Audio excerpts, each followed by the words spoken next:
Hello and welcome to Your United Way, a show all about how your local United Way is positively impacting the Paducah and McCracken County area. I'm Monique Zuber. I'm the host for today's show, and I'm also the executive director at the United Way here in Paducah, McCracken County. For our first segment today, I'm very excited to have two guests on that are going to talk a lot about the United Way Reading Pals program. And what the United Way Reading Pals program stands for, the PALS portion, is Partners in Literacy Support. So I'm going to start off by introducing my guests. If you'll introduce yourselves and share a little bit about the organization you represent here today. Steve. Hi, I'm Stephen Eberzabel, and I'm the principal at Clark Elementary School.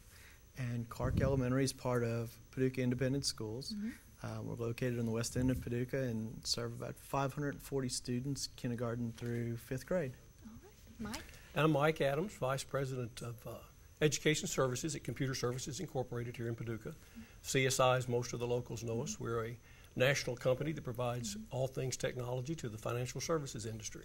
Wonderful. And CSI and Clark Elementary School are big supporters of the United Way, so thank you guys for being on with us today. You're welcome. As I said, we're going to talk about our Reading Pals program, and our Reading Pals program started in response to the United Way Impact Poverty Study, and one of the things that came out of that, there were 6 subgroups, and one of those was kids in education.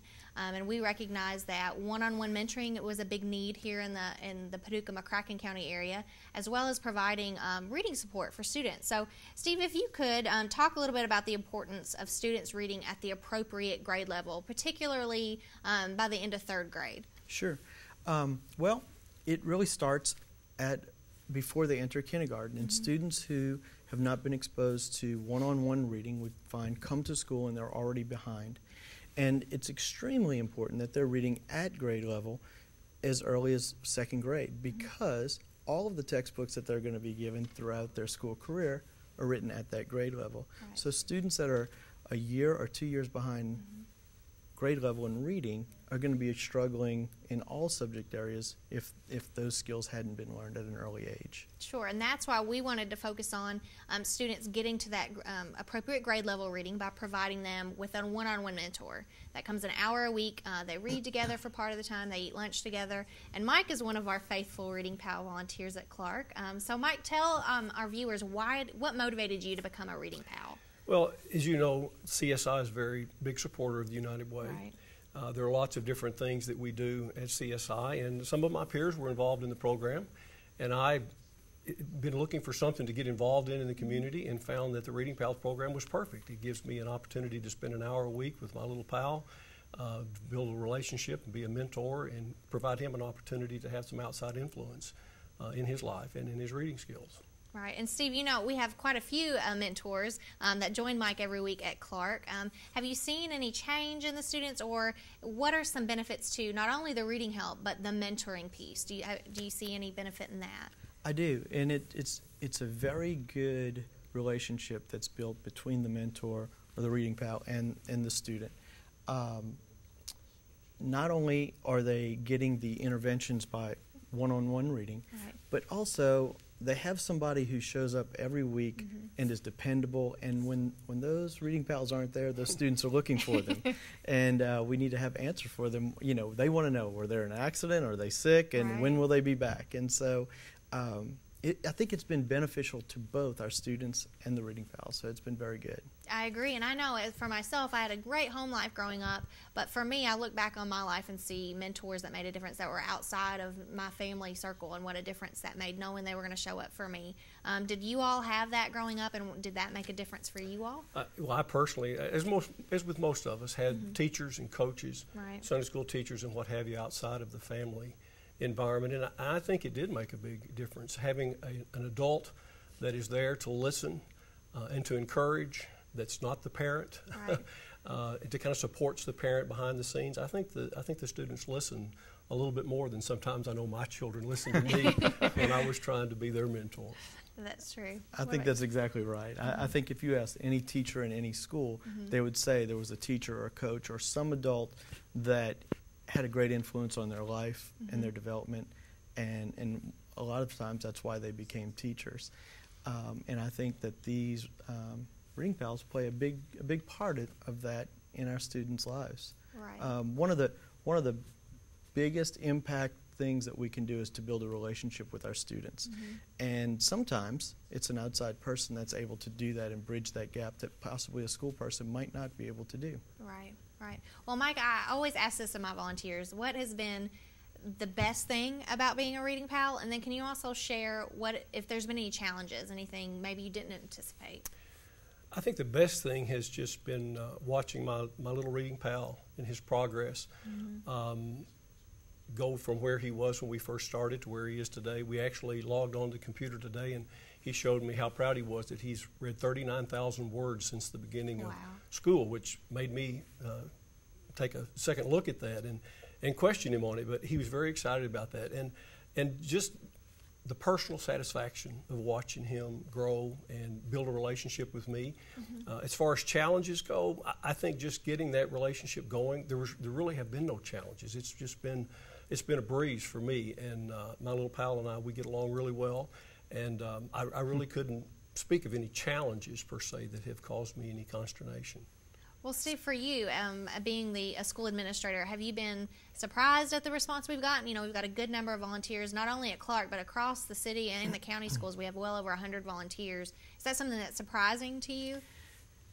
You know, I don't know if surprise is the best way to describe it. I think delighted is probably better. Our community is very giving, and I think our community sees that when they see that there's a need like this, people are willing to step up and do it. Right.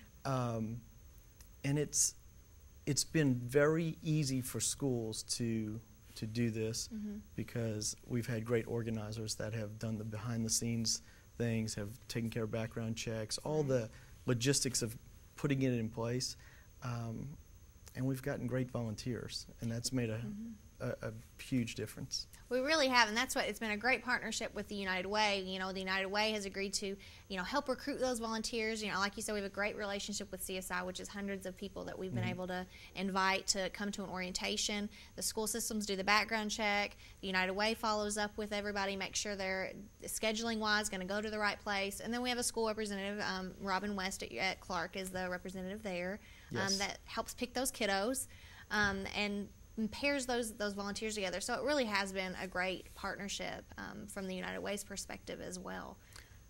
Mike, what would you say to someone who might be on the fence about becoming a Reading Pal? They might think, oh, I don't know if I can give an hour a week, or, oh, I'm not an educator, I don't have experience with that. What would you say to encourage them? Well, first of all, let me be clear. I said my role was Vice President of Education Services at CSI. I'm not a trained educator. I'm just a person that's been in that business and customer service for a long time. So you don't have to have a background in education. The school folks make it simple, make it easy. You guys make it easy. And I would say if you're sitting on the fence, just give it a shot. Just make a commitment one time. Go try it. It's not a long-term commitment. You don't even have to sign a contract. You can just show up and give it a shot. And I almost guarantee everybody that the rewards they will get from it will be far-reaching, and they will really, really enjoy it. And Steve, that's from an educator's perspective, because that is something I thought about. I do have a Reading Pal myself. I thought, well, I'm not an educator. What can I do for a student? From an educator's perspective, what kind of encouragement would you give to someone who's trying to decide? Well, I think showing up is the biggest thing. And that can be a little overwhelming. I mean, I can think of the first time I walked into a classroom as a teacher, and I was nervous. Right. But you're going to be able to read better than the child you're going to be working with, no matter what level they're at. You have more life experience. And so I think you capitalize on that. And then I think our teachers are willing to work with our Reading Pals and steer them in the right direction, give them whatever resources they need. And so all of the support is there. I think it's just a matter of showing up and saying, you know what, I think I want to give this a try. And I think the first time you see those big smiles and the hugs you get, the rewards are pretty great. And it has been exciting for me to watch, not just with my student, but across the schools, to see that growth. Because we do at the United Way, we don't support any program that we don't see proven and measurable results. So the school already does those measures on the children, making sure that their students are progressing. So we look at that every year, and every year our Reading Pal students have improved at a greater rate than those students who did not have a Reading Pal. So we know it's moving forward, we know it's working, and that's been encouraging for me to be able to see from my Reading Pal and from just the program in general. But Steve, is there Could you give the viewers an insight into how you choose the students for the Reading Pals program? That's a common question I get. Well, there are a lot of variables that go into Sure. there. Some are children who we think would benefit from the mentor relationship. Some are those that we know need the extra reading help to sort of move them to proficiency. Right. And then some are just, we have some that are just really needy. Right. And need as much support as they can get. Reading, mentoring, just somebody to talk to on a regular basis and be there regularly in their lives. And so there are a number of things that go into that, but Robin West, who's our director of our Family Resource Center, does an excellent job of working with teachers and working with parents and choosing the right students for the program. Well, I think that's a good explanation. It is something at the orientations people always want to know. How do they choose the students, since we at the United Way don't choose those? So thank you for sharing that. Sure. I would encourage anyone who's interested in becoming a Reading Pals volunteer to contact the United Way. Our phone number is 270-442-1691. It is a 1-hour-a-week commitment during the school year, and we do request that you commit to at least one school year, hopefully building that from year to year. Mike, how long have you been? This is my second year. Your second year with your Reading Pal. Yep. And we do our original group of Reading Pals. It's very exciting for me. They were second graders in 2010, and this is our first year at Paducah Middle School. So about 15 or 16 of those volunteers that were originals have followed them throughout the year. So, well, thank you all for being on. Do you guys have anything else you would like to add? I just would encourage anybody that thinks they would be interested in it to give it a shot. It's real worth it.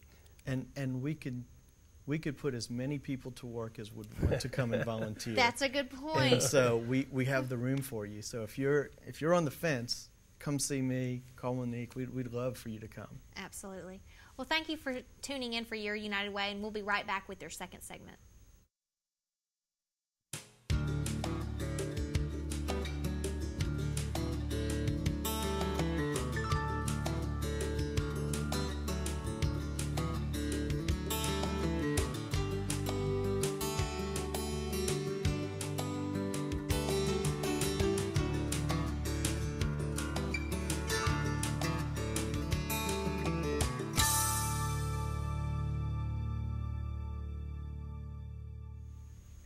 Welcome back to Your United Way, a show all about how your local United Way is positively impacting Paducah and McCracken County.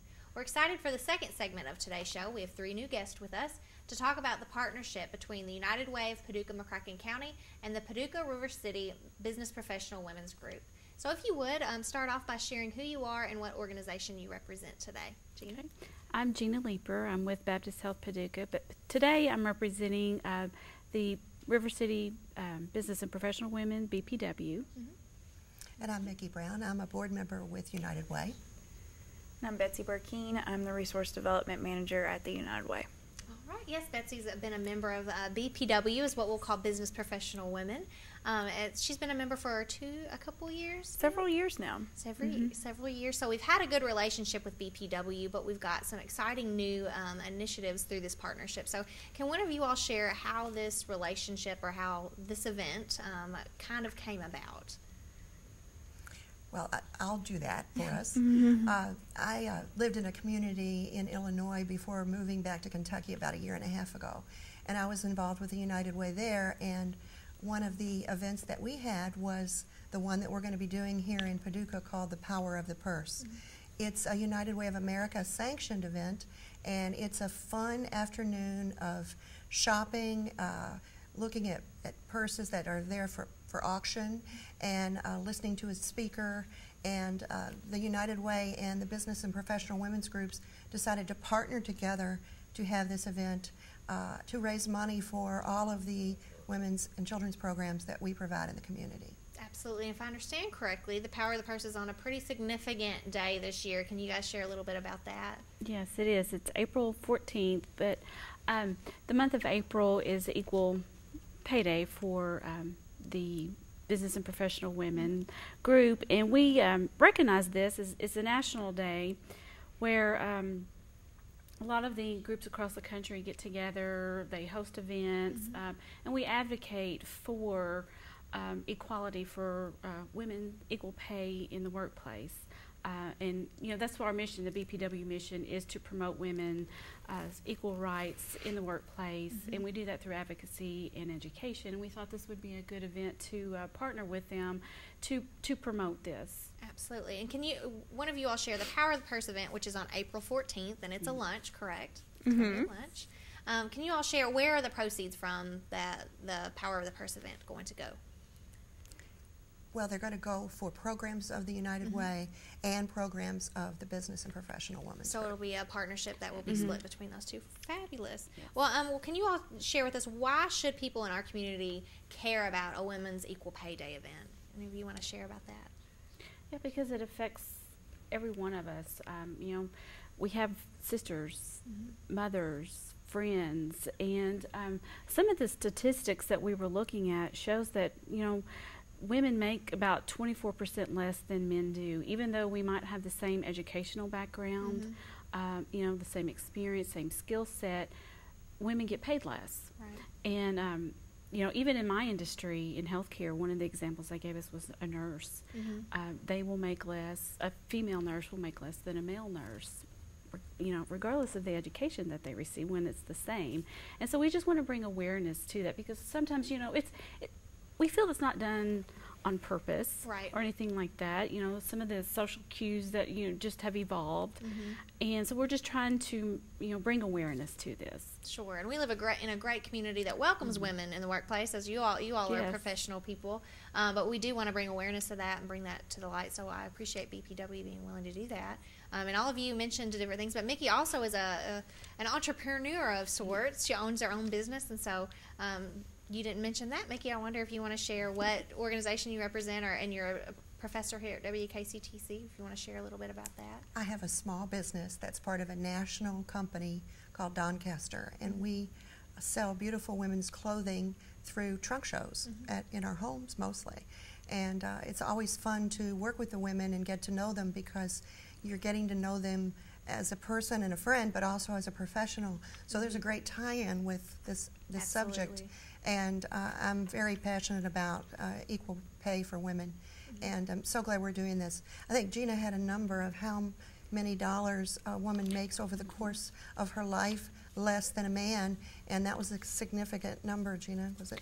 Yeah, I think it said it was like, in a 40-year career, a woman loses $431,000. As compared to her male counterpart. Right. Exactly. That is a big statistic that needs to be brought to light. Absolutely. That's a retirement income. That's right. a couple of kids' college education. It's a new home. So it's a very critical number for us to keep in mind. And to hit on that, to go a step farther from the United Way perspective, and why this was such an important partnership with business and professional women, is the United Way is focused on impacting education, income, and health. A large majority of the women out there that need support via utilities or through education or child care services are actually single mothers. So we want to represent and empower those women to stand up for themselves and to try to get that equal pay that they're so deserving of. So the Power of the Purse is the perfect day to do that. And can you all share a little bit more details? It'll be a lunch. Will there be a guest speaker? What kinds of things will be going on that day? I will take that one. There will be Bonnie Schrock as the guest speaker. She is from Baptist Health, and she is going to speak on empowering a woman in the workplace and communication related type speech topic. The event will be on Thursday, April 14th at 11:30 a.m. to 1 p.m. at Walker Hall Event Center downtown. And of course, there'll be a silent purse auction. And the logistics of that is you'll just get to come in and kind of browse what we have. Several different businesses in the area have been so generous to donate purses. The cool thing about that purse auction is that you'll auction for the purse or bid on the purse, and then you won't know what's actually in the purse, the power of the purse, until you see if you won. So if you win it, there'll also be some additional prizes inside the purse. So that's going to make it super fun. Well, that sounds like a fun event. And if you want to come, is it individual tickets or table sponsorships? How will that piece work? You can be a sponsor. You can be a corporate sponsor and buy a table. You can buy a single ticket for $30. But we are encouraging all the women in the community to join us as founding members this year. A founding member will pay $100 to be such, and will be wearing a special ribbon on their name tag, and we'll have pictures taken together as a group of all the founding members and do media marketing of the event and use the names of those founding members, showing our support for both organizations and for the Women's Equal Pay Day. So this is an event, this is the first annual event, I guess, since you talk about founding Yes, it is. members. Yes. So we hope to do this for years and years to come between BPW and the United Way. Well, if someone's interested in attending, can you all share how they reserve a spot and what that might look like? They need to call the United Way office at 270-442-1691, or they could email Susan at unitedwaypaducah.org. So just call our office. We're just right downtown, and we'll definitely get you taken care of. All right. Well, is there anything else you guys would like to add about the Power of the Purse event that it'll benefit the Paducah professional women and the United Way? Is there anything else you all would like to share today? Just want everybody to come. Yeah, definitely. Well, thank you for tuning in today. If you're interested about learning about the Power of the Purse or any other United Way initiative, please contact our office. Thank you.